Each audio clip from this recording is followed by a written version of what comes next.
Title RJ7, The Blood of Shadows.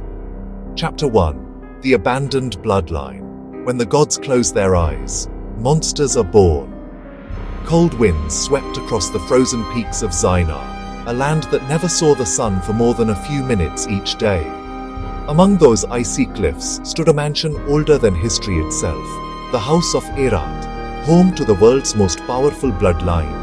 उनके नाम से ही किंगडम्स गिर जाते थे और एक शब्द से दुनिया हिल जाती थी।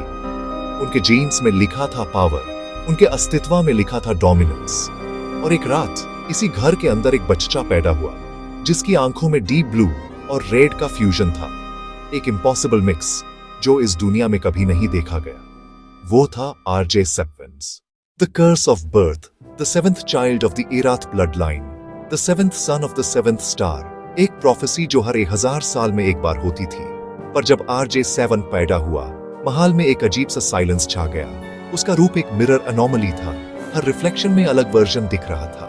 किसी में वो हंस रहा था, किसी में रो रहा था और किसी में खामोशी से सबको देख रहा था। He's unstable. एरात के पेट्रियार्क लॉर्ड जेफिरोस एरात ने बस इतना कहा और सब समझ गए। That night, RJ7 was abandoned. Frozen mountains में एक क्रिस्टल कॉफिन में डालकर फैमिली ने उसे छोड़ दिया, सोच करके वो मर जाएगा। पर डेस्टिनी के लिखे कुछ और ही थे। द फ्रोजन अवेकनिंग 15 साल बाद एक छोटी सी विलेज के पास एक बॉय बर्फ के अंदर से उठता है, स्किन पेल, आईज ग्लोइंग और उसके हाथ से निकालती है एक मिरर ऑरा। मैं कौन हूं? RJ7 ने आंखें खोली और उसके सामने था उसका पहला क्लोन, एक परफेक्ट कॉपी पर बिना दिल के। You are me, but I am not you. RJ7 समझा नहीं, पर एक चीज समझ गया। उसके अंदर एक कर्स ऑफ डुप्लीकेशन है। जितनी बार वो किसी को देखता, उसका एक फ्रैगमेंट अपने अंदर फील करता, और जब वो कंसंट्रेट करता, उस इंसान का एक क्लोन वर्जन बना सकता था। उस दिन RJ7 का पहला सेंटेंस था, If I was abandoned, then I'll make a world that can never abandon me. The wandering power RJ7 ने बर्फ छोड़ी और दुनिया में निकल गया।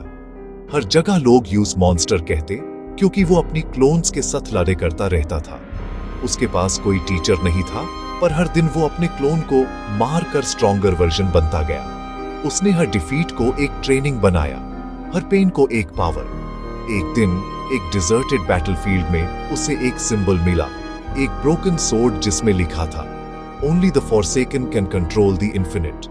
और जब उसने सोर्ड छुआ, एक वॉइस उसके दिमाग में गूंजी, You are from the house of Irath, but your destiny lies beyond the blood. RJ7 के सामने एक वुमन का फिगर बना, glowing eyes, 7-pointed halo। You have 7 sisters, and they are looking for you. RJ7 के अंदर कुछ जग गया। उसने फर्स्ट टाइम फील किया रेज। जो फैमिली उससे छोड़ गई थी, अब उन्हें धुंध निकालना था। द फर्स्ट हंट, हर एक एरात सिबलिंग एक कॉन्टिनेंट कंट्रोल करता था और उनके पास यूनिक एलिमेंटल पावर्स थी। RJ7 ने पहले डिसाइड किया, sister 1 Eloria the mistress of storms, वो एक फ्लोटिंग सिटी में रहती थी जहां इंसान जा नहीं सकते थे। RJ7 ने अपने क्लोन को एयर रेजिस्टेंस के लिए ट्रेन किया और फाइनली सिटी तक पहुंचा। एलोरिया ने उसे देखा और मुस्कुराई। So, the abandoned one returns. Show me, little brother, what your curse can do. Storms ने आसमान हिला दिया। Thunder verse mirror. RJ7 हर बार मरने के करीब आता, पर हर बार एक न्यू क्लोन बनाता।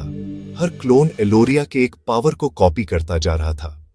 फाइनली, जब एलोरिया का लाइटनिंग स्ट्राइक RJ7 के चेस्ट में घुस गया, एक नया फिनोमिनन हुआ।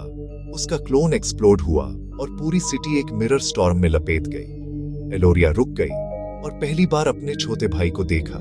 You have the blood of all of us. Maybe father was wrong. उसने RJ7 के फॉरहेड पे अपना सील रखा।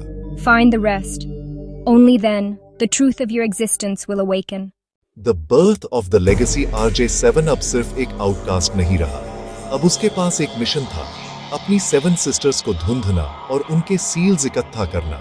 जब वो सब मिल जाएंगे, उसके अंदर एक फॉरबिडन गेट खुलेगी जहां लिखा है द ओरिजिन ऑफ क्लोन्स। और कहीं दूर एक और दुनिया में एक ओल्ड मास्टर एक स्पिरिचुअल पैरासाइट के साथ बोल रहा था, The child of mirrors has awakened. Prepare the second world. The war is coming. Chapter 1 ends.